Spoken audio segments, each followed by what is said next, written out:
Welcome to our channel. இன்றைக்கி என்ன பார்க்க போகிறோன்னா தக்காளி கார சட்னி தாங்க. எங்கள் வீட்டில் அடிக்கடி இதை நாங்கள் பண்ணுவோம். அதை தான் உங்கள்கிட்ட ஷேர் பண்ணலான்ட்டு இருக்கேன். கடாய் வச்சுக்கோங்க, கடாயில் எண்ணெய் ஊற்றிக்கோங்க. நல்லெண்ணெய் ஊற்றி ட்ரை பண்ணி பாருங்கள், சூப்பராக இருக்கும் இந்த சட்னி. வரமிளகா, கடுகு. வரமிளகா காரத்துக்கு ஏற்ற மாதிரி போட்டுக்கோங்க. நான் எங்கள் குழந்தைங்க அதிகமாக சாப்பிட மாட்டாங்க, அதனால் நான் கம்மியாக போட்டிருக்கேன். அப்புறம் பார்த்திங்கன்னா வர கொத்தமல்லி, அதுக்கப்புறம் ஜீரகம் போட்டுட்டு வெங்காயம் போட்டு நல்லா ஃப்ரை பண்ணிக்கோங்க. இது நல்லா ஃப்ரை ஆனதுக்கப்புறம் கொஞ்சமாக கருவேப்பிலை போட்டுக்கோங்க. கருவேப்பிலை போட்டிங்கன்னா ரொம்ப வாசனையாக இருக்கும் இந்த சட்னி.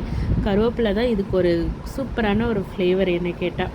இது போட்டு நல்லா ஃப்ரை பண்ணிக்கோங்க. ஃப்ரை பண்ணதுக்கப்புறம் நம்ம அடுத்தது என்ன சேர்க்க போகிறோன்னா 2 தக்காளி.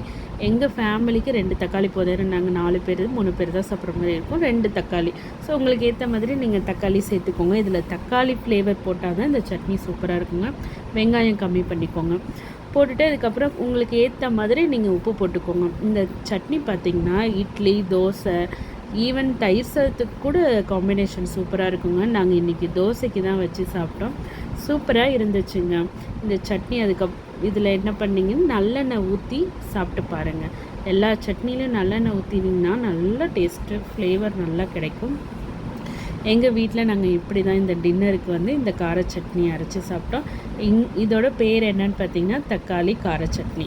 உங்களுக்கு பிடிச்சிருக்குன்னு நினைக்கிற இந்த வீடியோ சப்ஸ்கிரைப் பண்ணிக்கோங்க. தேங்க்யூ.